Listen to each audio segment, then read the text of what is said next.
ബിസ്മില്ലാഹിർ റഹ്മാനിർ റഹീം. അൽഹംദുലില്ലാഹി റബ്ബിൽ ആലമീൻ വസ്സലാത്തു വസ്സലാമു അലാ അഷ്റഫിൽ മുർസലീൻ വഅലാ ആലിഹി വസഹ്ബിഹി അജ്മഈൻ, അമ്മാ ബഅദ്. ഖുർആൻ യഥാർത്ഥ ദൈവത്തിൽ നിന്നാണെന്ന്, അള്ളാഹുവിങ്കിൽ നിന്നാണെന്ന് ബുദ്ധിയുള്ള ഏതൊരു മനുഷ്യനും മനസ്സിലാക്കാൻ പറ്റുന്ന വിധത്തിലുള്ള 7 തെളിവുകളാണ് ഇൻഷാ അള്ളാഹ് ഈ വോയിസിൽ പറയുന്നത്. ഖുർആൻ ദൈവികമാണെന്ന് ഇതിനുള്ള 7 തെളിവുകൾ എന്ന വിഷയത്തിൽ മുമ്പും ഒരു വീഡിയോ ചെയ്തിരുന്നു. ആ പരമ്പരയുടെ തുടർച്ചയെന്നോണമാണ് ഈ വീഡിയോ നാം അവതരിപ്പിക്കുന്നത്. മുമ്പ് ചെയ്ത വീഡിയോ കണ്ടിട്ടില്ലെങ്കിൽ അതൊന്ന് പോയി കാണുക.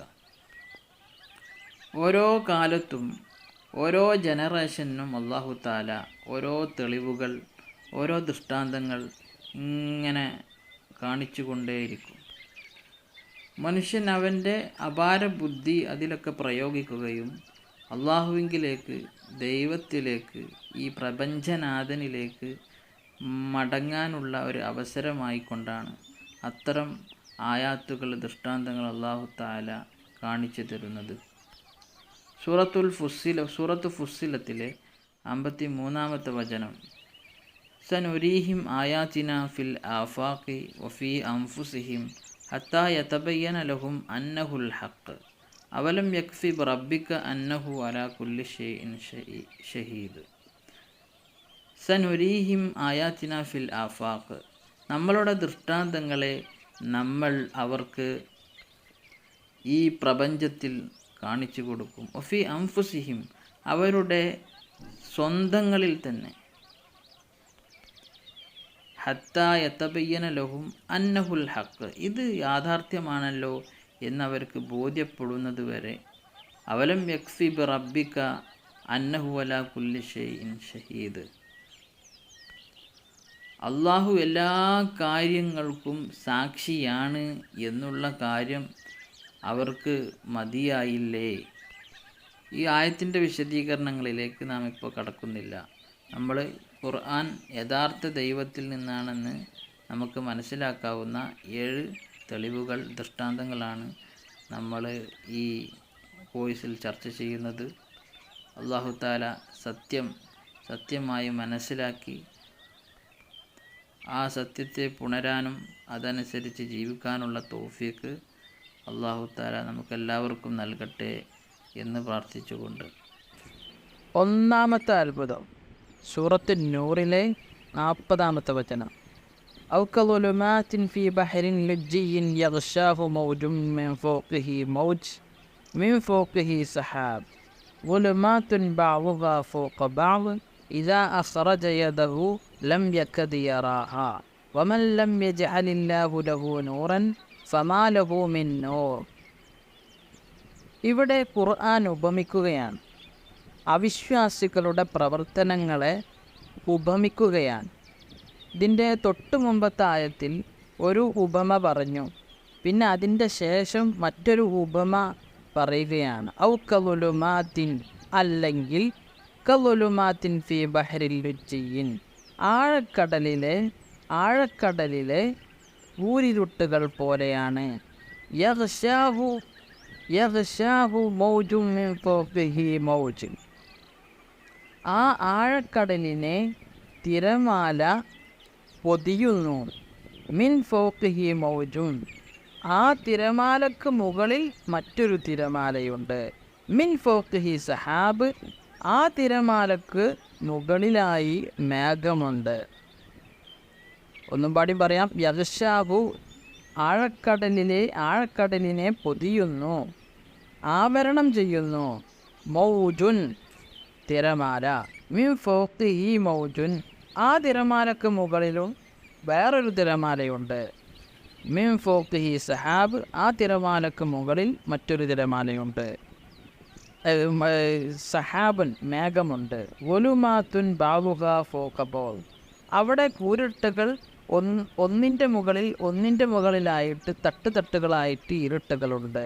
ഇദാ അഖ്റജ യദഹു, അവൻ്റെ കയ്യെ അവൻ പുറത്തേക്കിട്ടാൽ ലം യകദ് യറാഹ, ആ കയ്യിനെ അവൻക്ക് ദർശിക്കാൻ കഴിയുകയില്ല.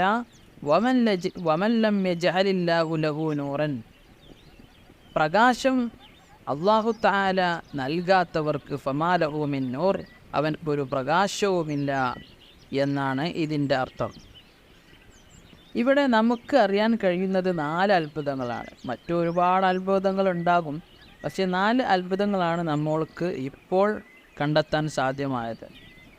അതിലൊന്ന് ആഴക്കടലിൽ ഇരുട്ടാണ് എന്നാണ്. 2 കടലിൽ 2 തിരമാലകൾ ഉണ്ട് എന്ന്. ഒന്നാമത്തെ തിരമാല നമ്മൾ കാണുന്ന കടലിൻ്റെ ഉപരിതലത്തിൽ കാണുന്ന തിരമാല. അതല്ലാതെ അതിൻ്റെ ഉള്ളിലൊരു തിരമാലയുണ്ട്. ആഴക്കടലിനോടടുത്ത് ഉള്ള ഒരു തിരമാല വേറെയുണ്ട്. പിന്നെ മൂന്നാമത്തത് ഇരുട്ടുകൾ തട്ടായാണ്. ഒരു തട്ടിൻ്റെ ഇരുട്ട് പോലെയല്ല മറ്റേ തട്ടിൻ്റെ ഇരുട്ട്. മൂന്നാമത്തത് കൈ പുറത്ത് കിട്ടാൽ ആ കയ്യിനെ പോലും കാണാൻ കഴിയില്ല. കൈവെള്ള പോലും അവനെ ദർശിക്കാൻ സാധിക്കുകയില്ല. അപ്പോൾ ആഴക്കടലിൽ ഇരുട്ടുണ്ട് എന്ന് സയൻസ് കണ്ടെത്തിയത് ഈ അടുത്താണ്.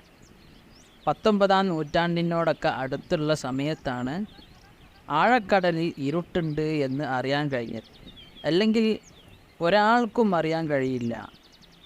അത്രയും സാഹസമായുള്ള പരീക്ഷണ നിരീക്ഷണങ്ങൾ നടത്തിയിട്ടാണ് കടലിൻ്റെ അടിയിലേക്ക് പോയി അവിടെ ഇരുട്ടുണ്ട് എന്ന് ഇപ്പോൾ മാത്രമാണ് ശാസ്ത്രത്തിന് കണ്ടെത്താൻ സാധിച്ചിട്ടുള്ളത്.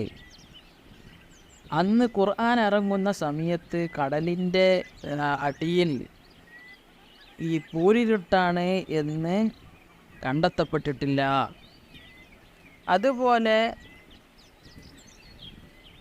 2 തിരമാലകളാണ് ഉള്ളത്. ഒന്ന് സർഫസ് വേവ്സ്, അതാണ് നമ്മളുടെ കടലിൻ്റെ ഉപരിതലത്തിൽ നമുക്ക് കാണാൻ കഴിയുന്ന തിരമാല. രണ്ടാമത്തൊരു തിരമാലയുണ്ട്, അതാണ് ഇൻറ്റേർണൽ വേവ്സ്. അത് കടലിൻ്റെ അന്തർഭാഗത്തുള്ള ഒരു തിരമാലയാണ്. അതുപോലെ തന്നെ ശാസ്ത്രം പറയുന്നുണ്ട്, ഈ കടലിൻ്റെ ഉൾഭാഗം അടിത്തട്ടിൽ തന്നെ അവർ വേർതിരിച്ചിട്ടുണ്ട്. കൂടുതൽ ഇരുട്ടുള്ള ഭാഗം, അത്ര ഇരുട്ടില്ലാത്ത ഭാഗം, അങ്ങനെയുള്ള രൂപത്തിൽ ഇരുട്ടിൻ്റെ തട്ടുകളെ തിരിച്ചിട്ടുണ്ട്. അതാണ് പറഞ്ഞത് ഗുലുമാത്തുൻ ബാവുഹ ഫോക്ക ബാഗ്, ഇരുട്ടുകൾ, ആ ഇരുട്ടുകൾക്ക് മുകളിലായി വേറെ ഇരുട്ട്, അങ്ങനെ ഒന്നിനു പുറകെ ആയിട്ടുള്ള ഇരുട്ടിൻ്റെ തട്ടുകൾ ഉണ്ട്. അതുപോലെ അവൻ്റെ കയ്യെ നീട്ടിയാൽ പോലും ആ കയ്യെ ദർശിക്കാൻ കഴിയില്ല എന്ന് പറഞ്ഞത്. അതുതന്നെയാണ് ആ ഇരുട്ടിൽ നമ്മളുടെ കൈ പോലും കാണാൻ കഴിയില്ല. പിന്നെ ഇവിടെ ഖുർആൻ പറഞ്ഞത് ഇതാ അഖ്റജ എന്നാണ്, പുറത്തേക്ക് ഇട്ടാൽ എന്നാണ്. അപ്പോൾ കടലിൻ്റെ അന്തർഭാഗത്തേക്ക് അടിത്തട്ടിലേക്ക് നമുക്ക് നഗ്ന മേനിയായി പോകാൻ കഴിയുകയില്ല. അതിന് പല എക്യുപ്മെൻസുകളുണ്ട്. അതൊക്കെ നമ്മളുടെ ശരീരത്തിൽ അണിഞ്ഞുകൊണ്ട്, അല്ലെങ്കിൽ ആ വാഹനത്തിൽ കയറിക്കൊണ്ടാണ് അന്തർവാഹിനി എന്നൊക്കെ പറയുന്ന ചില വാഹനങ്ങൾ, ആ വാഹനങ്ങളൊക്കെ ഉപയോഗപ്പെടുത്തിയിട്ടാണ് അടിയിലേക്ക് പോകുന്നത്. അതുകൊണ്ട് തന്നെ അവൻ്റെ കൈ പുറത്തേക്ക് ഇടുക എന്ന് പറഞ്ഞാൽ ആ വാഹനത്തിൽ നിന്ന്, അല്ലെങ്കിൽ അവൻ ധരിച്ചിരിക്കുന്ന ആ ഒരു എക്യുപ്മെൻസിൽ നിന്ന് പുറത്തേക്കിട്ടാൽ കാണും എന്നാണ് ഇവിടെ ഖുർആൻ പറഞ്ഞത്. അപ്പോൾ അഖ്റജക്ക് പല അർത്ഥമുണ്ട്. പുറത്തേക്ക് ഇടുക എന്ന അർത്ഥമുണ്ട്, ഇനി കൈ നീട്ടുക എന്നും അർത്ഥമുണ്ട്. അപ്പോൾ എങ്ങനെ ഇനിയിപ്പോൾ നഗ്നമായിട്ട് തന്നെ കടലിൻ്റെ അന്തർഭാഗത്തേക്ക് പോകാൻ പറ്റുമെങ്കിൽ അവിടെയും ഈ ഖുർആനിൻ്റെ ഈ ഒരു പദം ഷൂട്ടാണ്. അതാണ് പറഞ്ഞത്, ഖുർആൻ സർവ്വനൂതനമായ ഗ്രന്ഥമാണ്, എല്ലാ കാലത്തേക്കും യോജിച്ച ഗ്രന്ഥമാണ് ഖുർആൻ. യാഥാർത്ഥ്യമായ ഏത് നിഗമനങ്ങളും ഏതൊരു കണ്ടെത്തലുകൾക്കും ഖുർആൻ ഒരു കാലത്തും എതിര് നിന്നിട്ടില്ല. അപ്പോൾ ഇവിടെ നമ്മൾ ളുലുമാത്തിൻ ഫി ബഹരിൻ ലുജ്ജിയിൻ, ആഴക്കടൽ എന്ന് ഖുർആൻ എടുത്തു പറഞ്ഞു. കടലിലെ ഇരുട്ടുകൾ എന്ന് പറഞ്ഞാൽ മതിയായിരുന്നു, പക്ഷേ ആഴക്കടലിലെ ഇരുട്ടുകൾ എന്ന് എടുത്തു പറഞ്ഞു. അപ്പോൾ ആഴക്കടലിൽ അല്ലെങ്കിൽ നമ്മളെ കൈ പുറത്ത് കിട്ടാൽ കാണും, ആഴക്കടലിൽ പോയാലാണ് കൈ പുറത്ത് കിട്ടാൽ കാണാതിരിക്കുക എന്നും കൂടി ഇവിടെ ഖുർആൻ നമുക്ക് അറിയിച്ചു തരുന്നുണ്ട്. അപ്പോൾ ഖുർആൻ ഒരു ശാസ്ത്രീയ ഗ്രന്ഥമല്ല, ഖുർആൻ ശാസ്ത്രം പറയുന്ന ഗ്രന്ഥമല്ല. ഖുർആൻ പറയുന്നതിനോട് ശാസ്ത്രം എതിരായി വരികയില്ല, ശാസ്ത്ര സത്യങ്ങൾ യാഥാർത്ഥ്യങ്ങൾ എതിരായി വരികയില്ല എന്നേ നമുക്ക് പറയാൻ കഴിയുള്ളൂ. ഖുർആൻ എടുത്തുകൊണ്ട് നമുക്ക് ശാസ്ത്രം വിവരിക്കാൻ കഴിയണം എന്നില്ല. ഖുർആനിൻ്റെ രണ്ടാമത്തെ അത്ഭുതം സൂറത്തു നഹലിലെ 68-ാമത്തെ വചനം. വൗഹാ റബ്ബുക ഇലൻ നഹലി അനിത്തഖദി മിനൽ ജിബാലി ബുയൂതൻ വമിനശ്ശജരി വമിമ്മാ യഅരിശൂൻ. താങ്കളുടെ രക്ഷിതാവ് നഹലിലേക്ക് ബോധനം നൽകി, അഥവാ തേനീച്ചയിലേക്ക് ബോധനം നൽകി, അറിയിപ്പ് നൽകി. അനിത്തഖദി മിനൽ ജിബാലി ബുയൂതൻ, പർവ്വതങ്ങളിൽ നിന്ന് നിങ്ങൾ വീടുകൾ ഉണ്ടാക്കുക. വമിനശ്ശജരി, മരത്തിൽ നിന്നും. വമിമ്മാ യഅരിശൂൻ, ആളുകൾ തേനീച്ചയ്ക്ക് വേണ്ടി സെപ്പറേറ്റ് വെട്ടിയുണ്ടാക്കുന്ന ഇടങ്ങളിൽ നിന്നും നിങ്ങൾ വീടുകൾ നിർമ്മിക്കുക എന്ന് തേനീച്ചയോട് കൽപ്പിച്ചു, ബോധനം നൽകി. ഇവിടെ ശ്രദ്ധേയമായ കാര്യം എന്ന് പറഞ്ഞാൽ അനിത്തഖദി മിനൽ ജിബാലി എന്നാണ് ഖുർആൻ പ്രയോഗിച്ചത്. അനിത്തഖദി, ഇത്തഖദ എന്നുള്ള വേർഡിൻ്റെ അർത്ഥം, ഇത്തഖദ എന്ന് പറഞ്ഞാൽ ഒരു പുരുഷൻ ഉണ്ടാക്കി എന്നാണ്. അതിൻ്റെ കൽപ്പനക്രിയ വരുന്നത് ഇത്തഖിദ് എന്നാണ്. അതിൻ്റെ അർത്ഥം എന്താണ്? നീ ഒരു പുരുഷൻ ഉണ്ടാക്കുക. എന്നാൽ ഇത്തഖിദി എന്ന് പറഞ്ഞാൽ നീ ഒരു സ്ത്രീ ഉണ്ടാക്കുക എന്നാണ്. അപ്പോൾ ഇവിടെ സ്ത്രീലിംഗത്തിന് വേണ്ടി ഉപയോഗിക്കുന്ന പദമാണ് ഇത്തഖിദി. അതാണ് ഇവിടെ ഖുർആൻ പ്രയോഗിച്ചത്. എന്നാൽ നഹലി എന്ന് പറഞ്ഞാൽ നഹലിനോടാണ് പറയുന്നത്. അപ്പോൾ നഹല് എന്താകണം? സ്ത്രീ ആകണം. അപ്പോൾ നഹലി എന്ന് പറഞ്ഞാൽ അറബി ഭാഷയിൽ നഹലിൻ്റെ അർത്ഥം പുരുഷനായും സ്ത്രീയായും നഹലി ഉപയോഗിക്കും എന്നതാണ്. അതായത് തേനീച്ചക്കൂട്ടങ്ങളിൽ നിന്ന് പുരുഷനായ തേനീച്ചയെയും സ്ത്രീയായ തേനീച്ചയെയും നഹലി എന്ന് ഉപയോഗിക്കും. അപ്പോൾ ഇവിടെ ഖുർആനിന് ഇത്തഖിദ് എന്നും പറയാം, ഇത്തഖിദി എന്നും പറയാം. പക്ഷേ ഇത്തഖിദി എന്ന് പറഞ്ഞതിൻ്റെ കാരണം നമുക്ക് ഇപ്പോഴാണ് ബോധ്യപ്പെടുന്നത്. അതെന്താണ്? ശാസ്ത്രം പറയുന്നു, ജോ സ്വാമെർഡൻ എന്ന ശാസ്ത്രജ്ഞൻ, അദ്ദേഹം 1737 കണ്ടുപിടിച്ച ഒരു കാര്യമാണ്,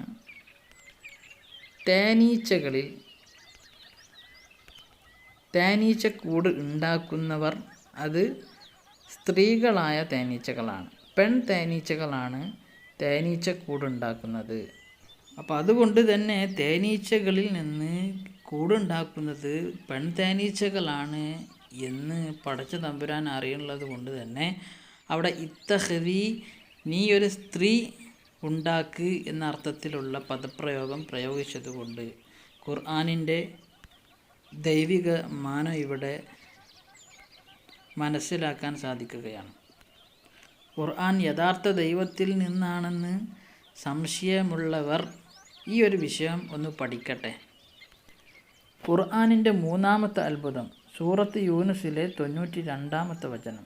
ഫൽയൗമ നുനജ്ജിക ബിബദനിക ലിതകൂന ലിമൻ ഖൽഫക ആയ വഇന്ന കസീറൻ മിനൻ നാസി അൻ ആയാതിനാ ലഗാഫിലൂൻ.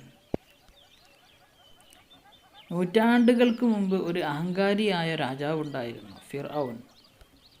അന്ന് ദീൻ പ്രബോധനം ചെയ്യാൻ വേണ്ടി നിയോഗിതരായ മൂസാ നബി അലിഹിസ്സലാമും ആ മൂസാ നബി അലിഹിസ്സലാമിനെ പിൻപറ്റിയ ജനങ്ങൾക്കൊക്കെ ഈ ഫിർഔൻ എന്ന രാജാവ് ഒരുപാട് പീഡനങ്ങളും ഒരുപാട് അക്രമങ്ങളും ഏൽപ്പിക്കാൻ തുടങ്ങി. അങ്ങനെ മൂസാ നബി അലിഹിസ്സലാമിനോട് അല്ലാഹു തആല കൽപ്പിച്ചു, ഈ ചെങ്കടൽ പിളർന്നുകൊണ്ട് നിങ്ങൾ അപ്പുറത്തേക്ക് പോയിക്കൊള്ളൂ എന്ന് പറഞ്ഞപ്പോൾ ആ ചെങ്കടൽ പിളരുകയും അതിൻ്റെ നടുവിലൂടെ മൂസാ നബി അലൈഹിസ്സലാമും സംഘവും സുഖമായി അപ്പുറത്തേക്ക് വിട്ടുകിടക്കുകയും ചെയ്തു. ഇത് കണ്ട ഫിർഔന് ഇവരെ പിന്തുടർന്നു. ആ ഫിർഔനും സംഘവും കടലിൻ്റെ നടുക്കലെത്തിയപ്പോൾ അതാ വെള്ളം ഒന്നാകെ കൂടി ഇവർ ആകെ മുങ്ങിച്ചാവുകയാണ് ഉണ്ടായത്. ഈ ഫിർഔൻ ഇങ്ങനെ മുങ്ങിത്താവുന്ന അവസരത്തിൽ അല്ലാഹു തആല പറഞ്ഞതാണ്, ഫല്യോമനുനജ്ജീക ഇന്ന് ഞാൻ നിന്നെ രക്ഷപ്പെടുത്തുന്നു, ബിബദനിക നിൻ്റെ ബദന് കൊണ്ട്, നിൻ്റെ ശരീരം ഞാൻ രക്ഷപ്പെടുത്തും, ലിതകൂന ലിമൻ ഖൽഫക ആയ നിൻ്റെ ശേഷം വരുന്ന പിൻഗാമികൾക്ക് നീ ഒരു ദൃഷ്ടാന്തമാകാൻ വേണ്ടി, വഇന്ന കസീറൻ മിനൻ നാസി കൂടുതൽ ആളുകളും അൻ ആയാത്തിനാ ലഗാഫിലൂൻ എൻ്റെ ദൃഷ്ടാന്തങ്ങളിൽ നിന്നും അശ്രദ്ധവന്മാരാണ്. മൂസാ നബി അലൈഹിസ്സലാമും അവിടുത്തെ സഖാക്കളും രക്ഷപ്പെട്ടു. പക്ഷേ അവരിൽ ചിലർക്കെങ്കിലും സംശയം തോന്നി, ഈ ഫിർഔന് ചത്തോ അല്ല അവൻ രക്ഷപ്പെട്ടോ? അവരുടെ ആ ഒരു സംശയം തീർക്കാനായി ഫിർഔനിൻ്റെ ജഡത്തെ കടലിൻ്റെ അരികത്തിലേക്ക് അടുപ്പിക്കപ്പെടുകയുണ്ടായി. അങ്ങനെ അറിഞ്ഞു ഫിർഔന് ചത്തു. ഫിർഔനിൻ്റെ യഥാർത്ഥ രൂപത്തിൽ, ഫിർഔനിനെ തിരിച്ചറിയാൻ രൂപത്തിൽ അങ്ങനെ അവർക്ക് അള്ളാഹുവിൻ്റെ ദൃഷ്ടാന്തമായി കൊണ്ട് അവർക്ക് കാണിച്ചു കൊടുത്തു. അപ്പോൾ ഇതിലൂടെ ശേഷം വരുന്ന ആളുകൾക്ക് മനസ്സിലാക്കാം, ഇങ്ങനെ ഒരു ഫിർഔന് ഇവിടെ ഉണ്ടായിരുന്നു, അവൻ്റെ അന്ത്യം ഇങ്ങനെയാണ് സംഭവിച്ചത് എന്ന് ആളുകൾക്ക് ദൃഷ്ടാന്തമാകാൻ വേണ്ടിയാണ് ആ ഫിർഔനിൻ്റെ ജഡത്തെ അവർക്ക് കാണിച്ചു കൊടുത്തത് എന്ന് ഒരർത്ഥത്തിൽ നമുക്ക് ഇതിനെ വായിച്ചെടുക്കാം. പക്ഷേ ഇതിന് മറ്റൊരു മാനവും കൂടി ഈ ഇടയായിട്ട് ഈ കാലഘട്ടത്തിൽ നമുക്ക് വായിച്ചെടുക്കാൻ സാധിക്കും. 1859 ഈജിപ്തിലെ ആദ്യത്തെ മമ്മിയെ ലഭിക്കുന്നത്. ശേഷം 1881 ഈ പറയപ്പെടുന്ന ഫറോവയുടെ മമ്മി കണ്ടെത്തുന്നത്. അതൊരു പെട്ടിയിലാക്കിയിട്ടായിരുന്നു. പക്ഷേ ഇത് റാംസസ് രണ്ടാമനാണ് എന്ന് എങ്ങനെ കിട്ടി? അതിന് പല പരിശോധനകളും നടത്തപ്പെട്ടിട്ടുണ്ട്. മോറിസ് ബുക്കായിയെ പോലത്തെ ചരിത്ര ശാസ്ത്രജ്ഞന്മാർ അവരൊക്കെ പറഞ്ഞത് ഇത് റാംസസ് രണ്ടാമൻ്റെ ഭൗതിക ശരീരമാണ്. അതിൻ്റെ തെളിവുകളുടെ കൂട്ടത്തിൽ അദ്ദേഹം പറഞ്ഞ ഒരു തെളിവ്, ആ റാംസസ് രണ്ടാമൻ്റെ ബോഡിയുടെ ഉള്ളിൽ ഉപ്പിൻ്റെ അംശം കൂടുതലാണ്. അതുകൊണ്ട് തന്നെ ഇദ്ദേഹം കടലിൽ മുങ്ങി ചത്തതായിരിക്കാം, അതുകൊണ്ടാവാം ഇങ്ങനെ സംഭവിച്ചത്. അങ്ങനെ പല തെളിവുകളും നിരത്തി ഇദ്ദേഹം റാംസസ് രണ്ടാമനാണ് എന്ന് സമർത്ഥിക്കുന്നുണ്ട്. അപ്പോൾ ഖുർആൻ ഇറങ്ങുന്ന ഈ സന്ദർഭത്തിൽ ഈ ഒരു അർത്ഥത്തിൽ ബോഡി എവിടെയും സൂക്ഷിച്ചതായിട്ട് കണ്ടെത്തപ്പെട്ടിട്ടില്ല. ഈ മമ്മികളെ തന്നെ ഇപ്പം അടുത്താണ് കണ്ടെത്തപ്പെട്ടിട്ടുള്ളത്. അപ്പോൾ ഇത് മൂസാ നബിയുടെ കാലത്തുള്ള ആ ഒരു അഹങ്കാരിയായ ഫറോവയാണ് എന്ന് ചില ശാസ്ത്രജ്ഞന്മാരെങ്കിലും പറഞ്ഞതുകൊണ്ട് തന്നെ നമുക്ക് കൂടുതൽ ധാരണ ഇത് ശരിയാണ് എന്നത് തന്നെയാണ്. കൈറോയിൽ ഇവരുടെ മമ്മികളൊക്കെ കാണാനുള്ള സൗകര്യമുണ്ട്. എല്ലാ മമ്മികളും അത് നിലനിൽക്കാൻ വേണ്ട ട്രീറ്റ്മെൻറ്റ് ചെയ്യുന്നുണ്ട്. പക്ഷേ ഈ ഫിർഔനിൻ്റെ മമ്മിക്ക് ട്രീറ്റ്മെൻറ്റ് ചെയ്യേണ്ട ആവശ്യമില്ല. അത് അങ്ങനെ തന്നെ ഒരു കാര്യവും ചെയ്യാതെ തന്നെ നിലനിൽക്കും എന്നതുകൊണ്ട് അങ്ങനെ ഒരു ട്രീറ്റ്മെൻ്റ് ഒന്നും ചെയ്യാറില്ല എന്ന് അറിയാൻ സാധിക്കുന്നു. അപ്പോൾ യുക്തിവാദികളും ഓറിയൻ്റലിസ്റ്റുകളൊക്കെ ഈ ആയത്ത് വെച്ച് ഇസ്ലാമിനെ വിമർശിച്ചിരുന്നു ഒരു കാലത്ത്. ഖുർആൻ പറഞ്ഞ് ആ ഒരു ബോഡി എവിടെയാണ്, അതിനെ സൂക്ഷിച്ചു വെക്കും, രക്ഷപ്പെടുത്തും എന്നൊക്കെ പറഞ്ഞിരുന്നല്ലോ. പക്ഷെ ആ ബോഡി ഇപ്പോൾ ഇല്ലല്ലോ, എവിടെ പോയി എന്നൊക്കെ ചോദിച്ചപ്പോൾ അതിൻ്റെ ശേഷമാണ് ഇങ്ങനെ ഒരു ബോഡി കണ്ടെത്തപ്പെട്ടതും അതിനെ ഈ മ്യൂസിയത്തിൽ കൊണ്ടുവരികയും ശാസ്ത്രീയമായി പരിശോധിക്കുകയും അത് റാംസസ് രണ്ടാമൻ്റെതാണെന്ന് ഏകദേശ ധാരണ ലഭിക്കുകയും ചെയ്തത്. നാലാമത്തെ അത്ഭുതം സൂറത്തു നഹലിലെ 8-ാമത്തെ വാക്യമാണ്. വൽ ഖൈല വൽ ബിഗാല വൽ ഹമീറ ലിതർകബൂഹ വസീന വയഖ്ലുഖു മാ ലാ തഅലമൂൻ. ഇതിൻ്റെ മുമ്പ് കന്നുകാലികളെക്കുറിച്ച് പറഞ്ഞു, അതിൻ്റെ ഉപകാരങ്ങളെക്കുറിച്ച് പറഞ്ഞു. പിന്നെ പറയാണ് വൽ ഖൈല, കുതിരകളെയും നിങ്ങൾക്ക് വേണ്ടി സൃഷ്ടിച്ചു, വൽ ബിഗാല, കോവർ കഴുതുകളെയും, വൽ ഹമീറ, കഴുതകളെയും നിങ്ങൾക്ക് സൃഷ്ടിച്ചു, ലിതർകബൂഹ, എന്തിനാണ് ഈ ജീവികളെ സൃഷ്ടിച്ചത്?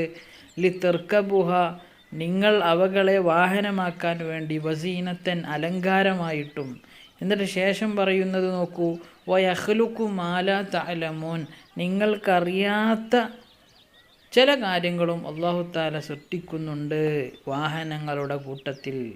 അന്ന് അറബിയിൽ വാഹനമായി ഉപയോഗിച്ചിരുന്നത് ഒട്ടകമുണ്ടായിരുന്നു, കഴുതയുണ്ടായിരുന്നു, കുതിരയുണ്ടായിരുന്നു, അതുപോലെ ജീവികളായ മറ്റ് വാഹനങ്ങളൊക്കെ ഉണ്ടായിരുന്നു. പക്ഷേ അവർ അറിയാത്ത, അവർ ചിന്തിക്കാൻ പോലും ഇടയില്ലാത്ത ചില സാധനങ്ങളാണ് ഇപ്പോൾ ഇന്ന് ഈ ന്യൂ ജനറേഷനിലുള്ളത്.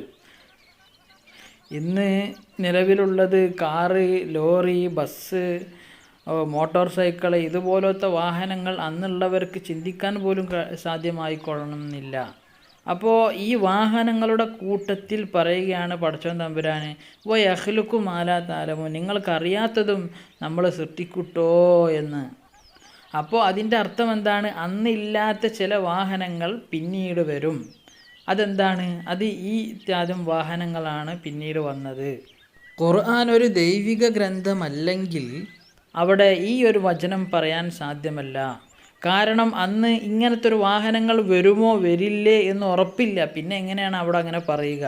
അപ്പോൾ അങ്ങനെ ഉറപ്പില്ല പടച്ചോ തമ്പുരാൻ പറഞ്ഞു, വയഖ്ലുഖു മാ ലാ തഅലമൂൻ, നിങ്ങൾക്കറിയാത്ത ചില കാര്യങ്ങളും അല്ലാഹു തആല സൃഷ്ടിക്കും എന്ന് പറഞ്ഞു. ഇന്ന് നമ്മൾ സഞ്ചരിക്കുന്ന വാഹനങ്ങൾ ഇനി കുറേ കാലങ്ങൾക്ക് ശേഷം നമുക്ക് പോലും ചിന്തിക്കാൻ പറ്റാത്ത രൂപത്തിലുള്ള വാഹനങ്ങൾ ഇനിയും വരാം. അപ്പോഴും ഈ ഖുർആൻ സൂക്തം ഇവിടെ സ്യൂട്ടാണ്. വയഖ്ലുഖു മാ ലാ തഅലമൂൻ, നിങ്ങൾക്കറിയാത്ത ചില വാഹനങ്ങളൊക്കെ അല്ലാഹു തആല സൃഷ്ടിക്കും. അഞ്ചാമത്തേത് സൂറത്തുൽ ഇസ്രായിലെ 85-ാമത്തെ വചനം. വയസ്അലൂനക അനിർ റൂഹ് ഖുലിർ റൂഹു മിൻ അംരി റബ്ബി വമാ ഊതീതും മിനൽ ഇൽമി ഇല്ലാ ഖലീലാ. വയസ്അലൂനക അനിർ റൂഹ്, നബിയെ തങ്ങളോട് അവർ ആത്മാവിനെക്കുറിച്ച് ചോദിക്കുന്നു. ഖുലിർ റൂഹു മിൻ അംരി റബ്ബി, നബിയെ തങ്ങൾ പറയുക, ആത്മാവ് എൻ്റെ കാര്യത്തിൽപ്പെട്ടതാണ്. ആത്മാവ് യഥാർത്ഥത്തിൽ എന്താണ് എന്ന് എനിക്ക് മാത്രമേ അറിയാൻ കഴിയുകയുള്ളൂ, നിങ്ങൾക്കറിയാൻ കഴിയുകയില്ല. വമാ ഊതീതും മിനൽ ഇൽമി ഇല്ലാ ഖലീല, നിങ്ങൾക്ക് വിജ്ഞാനത്തിൽ നിന്ന് വളരെ തുച്ഛമാണ് ലഭ്യമാക്കപ്പെട്ടത്. നിങ്ങളെത്ര ഉന്നതിയിലെത്തിയാലും, നിങ്ങളുടെ ശാസ്ത്രം എത്ര പുരോഗമിച്ചാലും നിങ്ങളുടെ വിജ്ഞാനം വളരെ കുറച്ച് മാത്രം എന്ന് ഖുർആൻ തുടർന്ന് അടിവരയിട്ട് പറയുകയാണ്.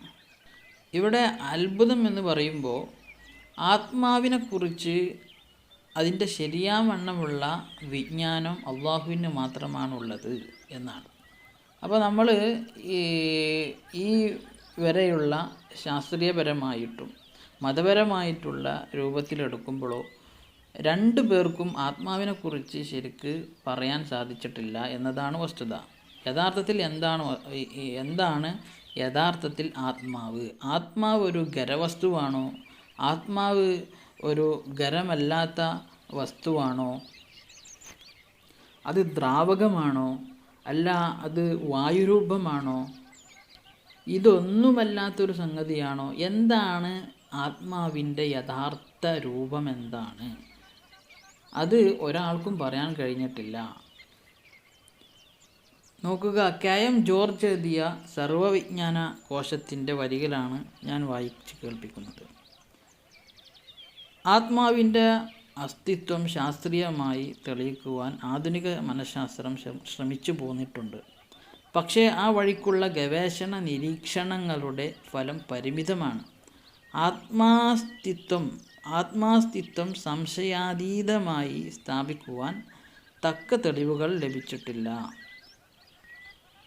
വാക്കുകൊണ്ടോ മനസ്സുകൊണ്ടോ ഇന്ദ്രിയങ്ങൾ കൊണ്ടോ അറിയുവാൻ സാധ്യമായതല്ല ആത്മാവ്. അതിനറിയുവാൻ മറ്റു മാർഗമാണ് ആശ്രയിക്കേണ്ടത് എന്ന് ചിലർ കരുതുന്നു. അപ്പോൾ ഈ അവസാനം വായിച്ചത് അത് ഇസ്ലാമിക ദർശനമാണ്. നമുക്ക് നമ്മളുടെ കഴിവ് കൊണ്ട്, നമ്മളുടെ മനസ്സിലെ കഴിവ് കൊണ്ട് നമുക്ക് ആത്മാവിനെ, അതിൻ്റെ അന്തസത്ത എന്താണെന്ന് കണ്ടുപിടിക്കാൻ സാധ്യമല്ല എന്നാണ്. ഇതിനോടനുബന്ധമായി വരുന്നതാണ് മരണം. മരണം എന്നാൽ എന്താണ്? അതും ശാസ്ത്രത്തിന് വ്യക്തമായ രൂപത്തിൽ നിർവചിക്കാൻ സാധിച്ചിട്ടില്ല. ശരീരത്തിൽ ജീവൻ നിലനിർത്തുന്ന രാസപ്രവർത്തനം നിലയ്ക്കുന്നതോടെ ജീവൻ ഇല്ലാതെയാകുന്ന അവസ്ഥയെയാണ് മരണം എന്ന് ശാസ്ത്രം ലളിതമായി പറയുന്നത്. അപ്പോൾ ഈ പറഞ്ഞതിൽ ശരീരത്തിൽ ജീവൻ നിലനിർത്തുന്ന രാസപ്രവർത്തനം എന്ന് പറഞ്ഞത് എന്താണ്? ആ രാസപ്രവർത്തനം എന്താണ്? അതാണ് യഥാർത്ഥത്തിൽ ആത്മാവ് എന്ന് പറയുന്നത്. അപ്പോൾ ആ ആത്മാവ് ശരീരത്തിൽ നിന്ന് മറ്റൊരു ഇടത്തേക്ക് നീങ്ങലാണ് യഥാർത്ഥത്തിൽ എന്ത്? മരണം എന്ന് പറയുന്നത്. ഇതാണ് ഇസ്ലാമിക വീക്ഷണം. ശാസ്ത്രം ഒരാൾ മരിച്ചത് എങ്ങനെയാണ് അറിയുക എന്നൊക്കെ പറയുന്നുണ്ട്. മരിച്ചാൽ ശ്വസനം നിലക്കും, അതുപോലത്തെ കാര്യങ്ങളൊക്കെ പറയുന്നുണ്ടെങ്കിലും യഥാർത്ഥത്തിൽ എന്താണ്, എന്ത് കാര്യം നഷ്ടപ്പെടുമ്പോഴാണ് യഥാർത്ഥത്തിൽ മരണം സംഭവിക്കുന്നത് എന്ന് ഇപ്പോഴും ശാസ്ത്രത്തിനൊരു തീർപ്പായിട്ടില്ല. അപ്പോൾ ആത്മാവ് എന്ന് പറയുന്നത് മനുഷ്യ ഇന്ദ്രിയങ്ങൾക്കും അതീതമായ ഒന്നാണ് എന്ന് നമുക്ക് അതിനെക്കുറിച്ച് മനസ്സിലാക്കാം. അതിൻ്റെ യഥാർത്ഥ അവസ്ഥ എന്താണ് എന്ന് നമുക്കൊരിക്കലും പറയാൻ കഴിയില്ല. അതാണ് ഖുർആൻ ഇവിടെ പറഞ്ഞത്, ഖുലിർ റൂഹു മിൻ അംരി റബ്ബി. അത് അള്ളാഹുവിൻ്റെ കാര്യത്തിൽപ്പെട്ടതാണ്. അള്ളാഹുവിനാണ് അതിനെക്കുറിച്ച് യഥാർത്ഥ രൂപത്തിൽ അറിയുക എന്ന്. ഖുർആൻ യഥാർത്ഥ ദൈവത്തിൽ നിന്നാണെന്ന് മനസ്സിലാക്കാവുന്ന ആറാമത്തെ അത്ഭുതം സൂറത്തുൽ ഖിയാമയിലെ 3-4 ആയത്തുകൾ. അയഹ്സബുൽ ഇൻസാനു അല്ലൻ നജ്മഅ ഇളാമ ബലാ ഖാദിരീന അലാ അൻ നുസവ്വിയ ബനാന. അയഹ്സബുൽ ഇൻസാനു അല്ലൻ നജ്മഅ ഇളാമ. മനുഷ്യൻ വിചാരിക്കുന്നുണ്ടോ നമുക്ക് അവൻ്റെ എല്ലുകളെ കൂട്ടാൻ കഴിയില്ലെന്ന്. ബലാ, അങ്ങനെയല്ല. ഖാദിരീന അലാ അൻ നുസവ്വിയ ബനാന. നമ്മൾ അവൻ്റെ വിരലുകൾ പോലും, വിരൽ തുമ്പുകൾ പോലും നമുക്ക് ശരിപ്പെടുത്താൻ കഴിയും. അത് ആദ്യം എങ്ങനെയായിരുന്നു അതുപോലെ ആ രൂപത്തിലേക്ക് മടക്കി കൊണ്ടുവരാൻ അള്ളാഹുവിന് സാധിക്കും എന്നാണ് ഇതിലൂടെ അള്ളാഹു താല പറയുന്നത്. ഇത് ഖുർആൻ പറയുന്നത് പുനർജന്മ നിഷേധികളോടാണ്. മരിച്ചാൽ നമ്മളുടെ ശരീരം മണ്ണിൽ അലിഞ്ഞു പോയാൽ എല്ലുകളെല്ലാം ദ്രവിച്ച് പൂർണ്ണമായി നമ്മളില്ലാതായ പിന്നെങ്ങനെ നമുക്ക് പുനർജനിക്കാൻ സാധിക്കുക? അതിനുള്ള മറുപടിയാണ് അവൻ്റെ വിരൽത്തുമ്പുകൾ പോലും അള്ളാഹുവിന് മുമ്പുണ്ടായിരുന്ന അതേപടി കൊണ്ടുവരാൻ സാധിക്കും. അപ്പോൾ ഇതൊന്നല്ല ഇവിടുത്തെ ചർച്ച. അവിടെ അലാ അൻ നുസവ്വിയ ബനാന, അവൻ്റെ വിരൽത്തുമ്പുകൾ പോലും അവന് ശരിപ്പെടുത്താൻ സാധിക്കും എന്ന് പറഞ്ഞുകൊടുത്താണ്. നമുക്കറിയാം ഈ വിരൽത്തുമ്പുകളുടെ അടയാളങ്ങൾ എല്ലാവരെയും യുണീക്കാണ് എന്ന് കണ്ടെത്തപ്പെട്ടത് ഈ കാലഘട്ടത്തിലാണ്. ഈ കാലഘട്ടത്തിലാണ് അത് തെളിവായി രേഖപ്പെടുത്തപ്പെടുന്നതും. എല്ലാ മനുഷ്യരുടെയും വിരൽത്തുമ്പിൻ്റെ അടയാളങ്ങൾ വ്യത്യസ്തമാണ്. അപ്പോൾ നമുക്കിതിൽ നിന്ന് മനസ്സിലാകുന്നത് വളരെ മൈക്രോ ആയ, വളരെ സൂക്ഷ്മമായ ചെറിയ വ്യത്യാസങ്ങൾ പോലും അള്ളാഹുവിന് മുമ്പുണ്ടായിരുന്ന അതേ രൂപത്തിൽ കൊണ്ടുവരാൻ സാധിക്കുന്നു എന്നാണ്. അപ്പോൾ അവൻ്റെ ശരീരം മുമ്പ് എങ്ങനെ ഉണ്ടായിരുന്നത് അതുപോലെ കൊണ്ടുവരും. സർവരിലും വ്യത്യസ്തമായ ഈ വിരൽത്തുമ്പിൻ്റെ അടയാളങ്ങൾ പോലും മുമ്പുണ്ടായിരുന്ന രൂപത്തിൽ പടച്ച തമ്പുരാൻ കൊണ്ടുവരും എന്നാണ് ഇതിൽ പറയുന്നത്. ഇതിൽ നമുക്കെല്ലാവർക്കും ദൃഷ്ടാന്തമുണ്ട് എന്നത് തന്നെയാണ്. മനുഷ്യ ശരീരത്തിൽ ഒരുപാട് മറ്റ് അവയവങ്ങളും ഭാഗങ്ങളും ഒക്കെ ഉണ്ടായിട്ട് ഖുർആൻ ഈ ബനാന എന്നുള്ള പദം തന്നെ പ്രയോഗിച്ചു. അപ്പോൾ ബനാനക്കൊരു യുണീക്ക്നെസ് ഉണ്ട്. അത് അതിസൂക്ഷ്മ കാര്യങ്ങളിൽ സൂക്ഷ്മമായ ഒന്നാണ് എന്നതുകൊണ്ടാണ് അത് എടുത്തു പറഞ്ഞത്. അത്രയും പാരമ്യം കാണിക്കാൻ വേണ്ടി, അത്രയും ആയാസകരമായുള്ള കാര്യം പോലും അള്ളാഹുവിന് അതേപടി കൊണ്ടുവരാൻ എളുപ്പമാണ് എന്നാണ് ഇവിടെ ഖുർആൻ പറഞ്ഞു വെക്കുന്നത്. 7-ാമത്തെ അത്ഭുതം സൂറത്തുൽ ഇസ്രാ 4-5 വചനങ്ങൾ. വഖളൈനാ ഇലാ ബനി ഇസ്രാഈല ഫിൽ കിതാബ് ലതുഫ്സിദുന്ന ഫിൽ അർളി മറത്തൈൻ വലതഅലുന്ന ഉലുവൻ കബീറ ഫഇദാ ജാഅ വഅദു ഉലാഹുമാ ബഅസ്നാ അലൈക്കും ഇബാദൻ ലനാ ഉലി ബഅസിൻ ശദീദ് ഫജാസു ഖിലാല ദിയാർ വകാന വഅദൻ മഫ്ഊല. എന്താണ് അതിൻ്റെ അർത്ഥം? വഖളൈന ഇലാ ബനി ഇസ്രാഈല ഫിൽ കിതാബ്, ബനു ഇസ്രാഈലിലേക്ക് അവരുടെ ഗ്രന്ഥമായ തൗറാത്തിൽ നമ്മൾ അറിയിപ്പ് നൽകി. ലതുഫ്സിദുന്ന ഫിൽ അർൾ, നിങ്ങൾ ഭൂമിയിൽ നാശം വിതക്കും തീർച്ച. മറത്തേന് 2 പ്രാവശ്യം. വലതഅലുന്ന ഉലുവൻ കബീറ, നിങ്ങൾ വലിയ ഔന്നത്യം നടിക്കും, നിങ്ങൾ വലിയേട്ടന്മാരായി നടക്കും. അപ്പോൾ ഇതിൽ നിന്ന് നമുക്ക് മനസ്സിലാക്കാം, ജൂതന്മാർ ഇവർ ഭൂമിയിൽ 2 പ്രാവശ്യം ഫസാദ് ഉണ്ടാക്കും. അവർ ആദ്യ പ്രാവശ്യം നാശം വിതച്ചത് കൊണ്ട് തന്നെ അല്ലാഹു തആല അവർക്ക് വലിയ പണികൾ കൊടുക്കുന്നുണ്ട്. പിന്നെ അവർക്ക് ഒരു ഔന്നത്യവും സമ്പത്തും ആൾബലമൊക്കെ നൽകും. പിന്നെയും അവർ ഫസാദ് ഉണ്ടാക്കും ഭൂമിയിൽ. പിന്നെയും ഈ ഭൂമിയിൽ നിന്ന് തന്നെ തുടച്ചു നീക്കപ്പെടുമെന്നാണ്. അപ്പോൾ ഇതിലെ അത്ഭുതം എന്ന് പറയുമ്പോൾ മറ്റൊരു സൂറത്തുൽ ഇസ്രായിൽ തന്നെ 104-ാമത്തെ വചനമാണ്. വഖുൽനാ മിൻ ബഅദിഹി ലിബനി ഇസ്രാഈല ഉസ്കുനുൽ അർള ഫഇദാ ജാഅ വഅദുൽ ആഖിറ ജിഅ്നാ ബികും ലഫീഫ. വഖുൽനാ മിൻ ബഅദിഹി, ഫിർഔനിനെ ചെങ്കടലിൽ മുക്കിക്കൊന്നതിന് ശേഷം, ഫിർഔനിൻ്റെ മരണശേഷം നമ്മൾ പറഞ്ഞു, ലിബനി ഇസ്രാഈല, ബനു ഇസ്രാഈലികളോട്, ഉസ്കുനുൽ അർള, ഭൂമിയിൽ നിങ്ങൾ പാർത്തുകൊള്ളുക. ഭൂമിയിൽ നിങ്ങൾ പാർത്തുകൊള്ളുക എന്ന് പറഞ്ഞാൽ, ഭൂമി എന്ന് പറഞ്ഞാൽ എവിടൊക്കെ പറയാൻ പറ്റും, എവിടൊക്കെ പാർത്തോളി. അപ്പോൾ ഈ ജൂതന്മാരെക്കുറിച്ച് പഠിക്കുമ്പോൾ ഈ ജൂതന്മാർ കുറച്ച് കാലങ്ങൾക്ക് മുമ്പൊക്കെ ഭൂമിയിൽ ഛിന്ന ഭിന്നമായി ഒരുപാട് പ്രദേശങ്ങളിൽ ഛിന്ന ഭിന്നമായിരുന്നു. അങ്ങനെ ഫഇദാ ജാഅ വഅദുൽ ആഖിറത്തി ജിഅ്നാ ബികും ലഫീഫ, അവസാന വാഗ്ദാനം അങ്ങോട്ട് വന്നു കഴിഞ്ഞാൽ ജിഅ്നാ ബികും ലഫീഫ, നിങ്ങളെ ഒരു ഭാഗത്തേക്ക് നമ്മൾ കൂട്ടും. അതായത് ഒരിടത്തേക്ക് എല്ലാ ജൂതന്മാരെയും അല്ലാഹു തആല കൊണ്ടുവരും. അതിനുള്ള സാഹചര്യങ്ങൾ അവനുണ്ടാക്കും. അപ്പോൾ ഈ ഖുർആൻ പറഞ്ഞ ഈ ഒരു കാര്യം ഇവിടെ പുലർന്നിരിക്കുകയാണ്. കാരണം ബനു ഇസ്രായേൽ ഇപ്പോൾ ഒരു രാഷ്ട്രമുണ്ടാക്കി, ഇസ്രയേൽ എന്ന രാഷ്ട്രമുണ്ടാക്കി. ആ ഇസ്രയേലിലേക്ക് എല്ലാ ജൂതന്മാരും വന്നുകൊണ്ടിരിക്കുകയാണ്. അവർ എല്ലാ ജൂതന്മാരെയും അങ്ങോട്ട് പലായനം ചെയ്യണം എന്ന് ആവശ്യപ്പെടുകയാണ്. അങ്ങനെ ജൂതന്മാർ കൂട്ടം കൂട്ടമായി ഇസ്രായേലിലേക്ക് വന്നു കഴിഞ്ഞു. ഇനി അവിടെയും ഇവിടെയൊക്കെ ചില ജൂതന്മാരൊക്കെ ഉണ്ട്. അവരും ഭാവിയിൽ ഇസ്രായേൽ എന്ന രാജ്യത്തേക്ക് വരികയാണ്. അപ്പോൾ ഫഇദാ ജാ വഅദുൽ ആഖിറ എന്ന് പറഞ്ഞാൽ ഈ ജൂതന്മാർ അവസാനത്തെ വാഗ്ദാനം വന്നു കഴിഞ്ഞാൽ, ഈ ഒരു വാഗ്ദാനം വന്നു കഴിഞ്ഞ് ജൂതന്മാരെ ഉന്മൂലനം ചെയ്യപ്പെടുന്നതാണ് എന്നാണ് ഖുർആനിൽ നിന്ന് നമുക്ക് മനസ്സിലാക്കാൻ കഴിയുന്നത്.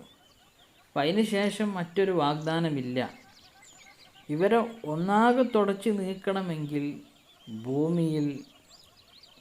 ഭൂമിയിൽ നിന്ന് ഒരു ഭാഗത്ത് മാത്രം ഇവർ ഉണ്ടായാലാണ് അതൊരു സുഖകരമായ സംഗതിയാവുക.